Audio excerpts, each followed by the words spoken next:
Bonjour, voilà, je m'appelle Betty, comme on vient de l'annoncer, je suis travailleuse à la CAF de Nantes et je suis candidate sur la liste du NPA Révolutionnaire pour les européennes. Je suis nantaise aussi et depuis quelques années, ça vous a pas échappé, on entend une petite musique au sujet de Nantes, comme quoi ça serait la ville la plus dangereuse de France et qu'il y régnerait une zone de non-droit, rien que ça. Bon, dans les faits, c'est tout autre chose, puisque les études signalent une baisse de 3,2% du taux de délinquance entre 2022 et 2023. Mais bon, je suis pas là pour faire de la pub à la mairie de Nantes et à l'augmentation de ses effectifs de flics. En fait, à Nantes, comme partout en France, on nous rabâche les oreilles avec cette question de la violence et de l'insécurité. Mais de quelle violence parle-t-on ? Celle des jeunes dans les cités, celle des Kanaks qui se révoltent contre la colonisation, ou celle de la société capitaliste qui réduit en esclavage les millions de travailleurs. Vous l'aurez deviné, je vais plutôt parler de cette dernière catégorie. Alors on est d'accord sur un point, avec les réactionnaires de tous bords. La violence, ça commence très jeune, dès l'école même. La violence du tri social et de l'incertitude quant à son avenir. Jeudi dernier, le 30 mai, les lycéens de terminale ont reçu leur réponse à Parcoursup qui détermine quelle formation ils et elles vont pouvoir suivre l'an prochain. En 2023, c'était 317 000 élèves sans réponse à la même période et du stress pour tous ces jeunes qui sont sur le point de passer le bac. Cette plateforme créée en 2018 n'est rien d'autre qu'un outil de plus pour renforcer les inégalités de classe. Les écoles privées comme le lycée Saint-Stanislas à Paris ne se privent d'ailleurs pas de passer outre cette plateforme, de contourner ce dispositif et de faire leur propre sélection pour assurer ainsi aux familles les plus riches des cursus élitistes. En attendant, c'est toujours la coupe budgétaire pour les établissements publics et les enfants des classes populaires qui les fréquentent. Parce que ce ne sont pas les enfants de nos chers ministres qui fréquentent le public. La bonne bourgeoisie, elle, qui prétend donc vouloir nous gouverner, elle fait ses études dans le privé, à l'image de Gabriel Attal, qui n'a jamais mis les pieds dans une école publique, à part peut-être pour y répandre son discours nauséabond sur l'autorité. Alors on nous bassine avec le séparatisme en pointant du doigt les musulmans, mais les séparatistes, c'est eux. Ce sont eux qui, avec leurs multiples réformes, créent une école à deux vitesses. Eux, les bien fortunés, qui laissent les enfants des pauvres étudier dans des établissements sans chauffage, sans isolation, infestés par les rats, des classes sans profs, des classes surchargées. La dernière réforme en date, le choc des savoirs, va permettre de trier des enfants dès la 6e en groupe de niveau pour séparer les bons des mauvais. Alors on comprend et on soutient les craintes des parents qui se mobilisent depuis plusieurs mois auprès des enseignants pour faire reculer le gouvernement. La violence, elle est là. Quand on dit à un enfant de 11 ans qu'il est trop mauvais pour rester avec les autres au risque de les ralentir.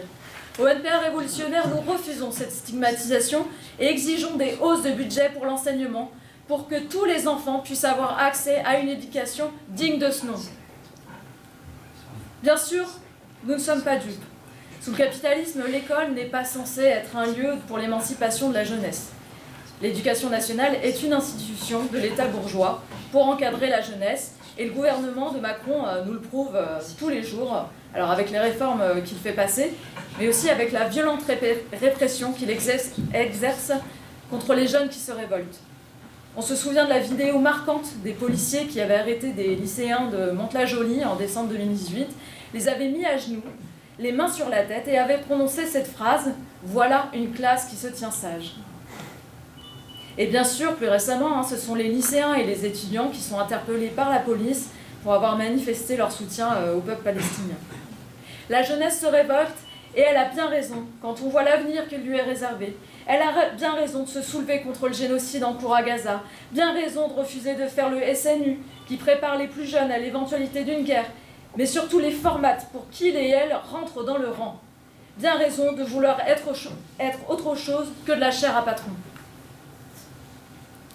Si l'éducation nationale et l'enseignement supérieur sont des outils de l'État bourgeois, celui-ci est à la botte des capitalistes qui voient dans les enfants des classes populaires la relève de leurs parents, une fois que ceux-là se seront bien cassés la santé sur les chaînes de production. Le plus flagrant réside dans les réformes du lycée professionnel et de l'apprentissage, qui cherchent à faire travailler toujours plus tôt les adolescents pour des périodes plus longues dans les entreprises et moins de temps d'enseignement, et puis bien sûr pour des revenus dérisoires. Des réformes qui fournissent de la main-d'œuvre à bas coût, privées d'une culture générale, pourtant nécessaire à l'épanouissement des individus, qui très jeunes n'auront connu que le monde de l'entreprise et ne pourront donc pas se prendre à rêver à changer le monde. Malheureusement pour le patronat, eh bien, les jeunes ne se laissent pas faire. En Île-de-France, par exemple, dans l'école LEA-CFI, des enseignants et apprentis se sont mobilisés pendant 4 semaines contre la fermeture des filières de bac pro. Une mobilisation avec blocage, délogée par la police, bien sûr, et puis aussi des grèves. Alors, si le capitalisme casse le système éducatif, c'est qu'il en a un intérêt.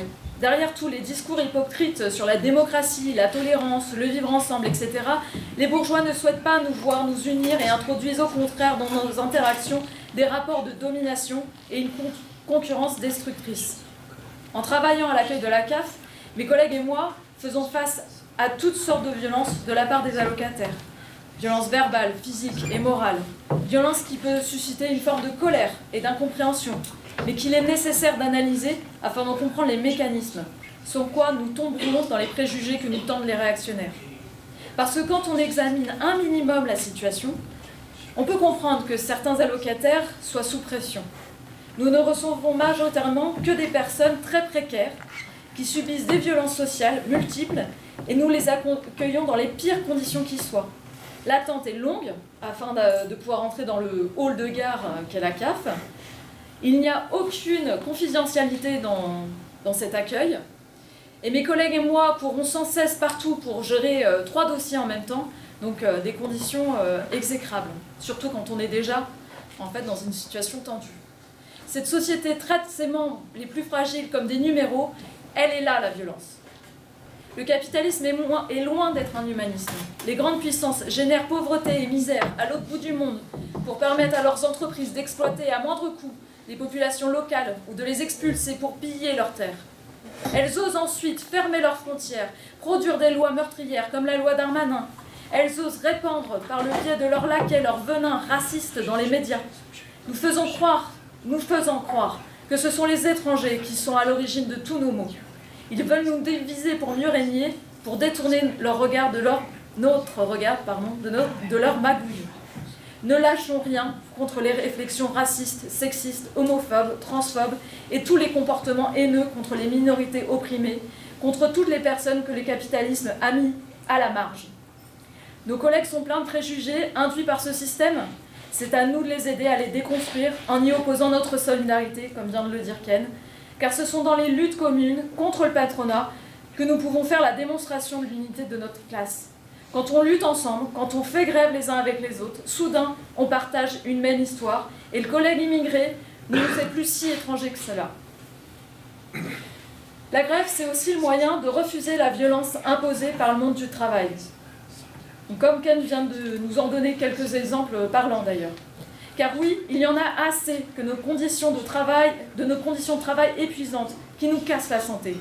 Rendez-vous compte, le 30 mai dernier, le journal L'Humanité recensait le 127e décès au travail depuis le début de l'année.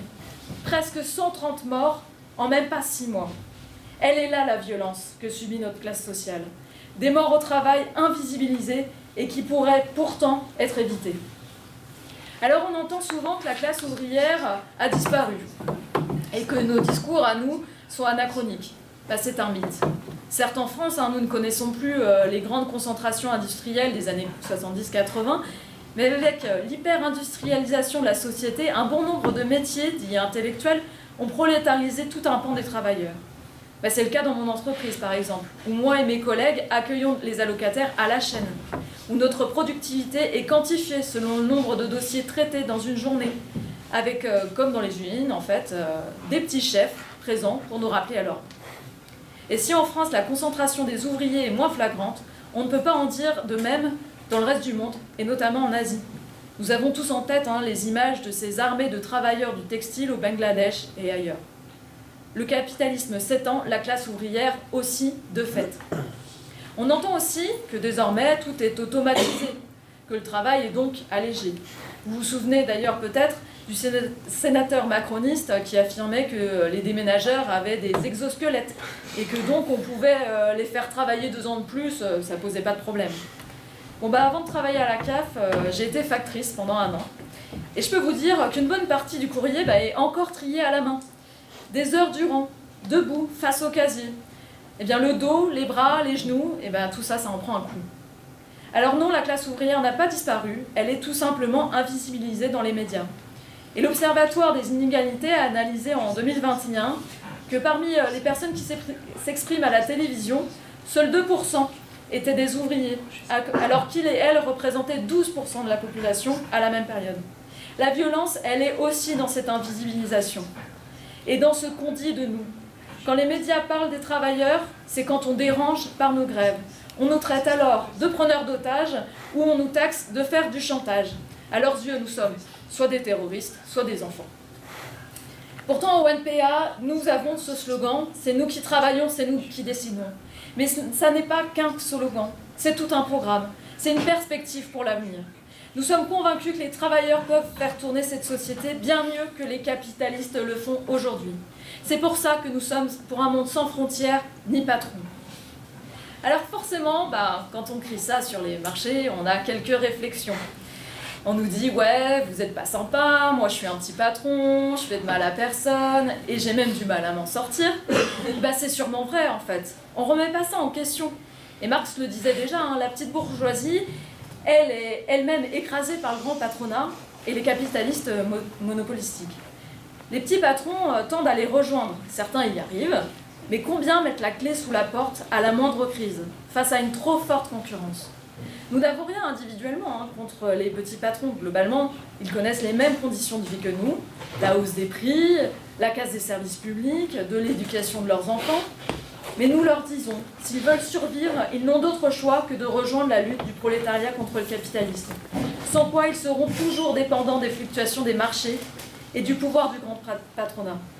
Nous devons convaincre ces petits patrons de nous rejoindre dans cette lutte, sans quoi leurs peurs, leurs inquiétudes feront grossir les rangs des réactionnaires.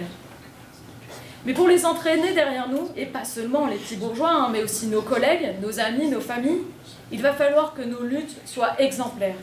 Et il n'y a plus de concessions à faire sur nos idées. Il y en a assez d'aller négocier les miettes avec les chefs et les ministres. Nous sommes pour renverser la table et pour construire une société communiste. Nous ne sommes pas de celles et ceux qui veulent rejoindre la France insoumise parce qu'ils parlent plus fort. La France insoumise ne veut pas changer le système, elle est issue de cette même gauche qui a trahi tant de fois et qui fait qu'aujourd'hui, bon nombre des membres de notre classe veulent voter Le Pen parce qu'ils n'y croient plus. Oui, ça va être difficile de mener ces luttes. Oui, on va faire face à des murs, à l'appareil d'État bourgeois qui réprime tout ce qui sort du cadre. Ils ont des milliards, mais nous sommes des millions. Des millions qu'il faut organiser. Des millions qui sentent bien que ça ne va pas. Des millions qu'il faut convaincre que la lutte paiera. Parce que seule la lutte nous permettra d'en finir avec ce système qui réduit en esclavage l'ensemble des travailleurs au bon vouloir des actionnaires. Il va falloir convaincre, former, se former soi-même. Parce que nous avons derrière nous toute l'histoire du mouvement ouvrier. Nous devons nous former en apprenant, en analysant les luttes passées. Celles qui ont gagné, celles qui ont échoué. Apprendre des erreurs du mouvement ouvrier, qui en a fait quelques-unes, certes, face à un ennemi puissant, mais qui a essayé. Il n'y a qu'en faisant qu'on apprend de nos erreurs. Alors il va falloir y aller. Il va falloir tenter des choses le plus loin possible. Il n'y a que comme ça que nous retrouverons notre dignité.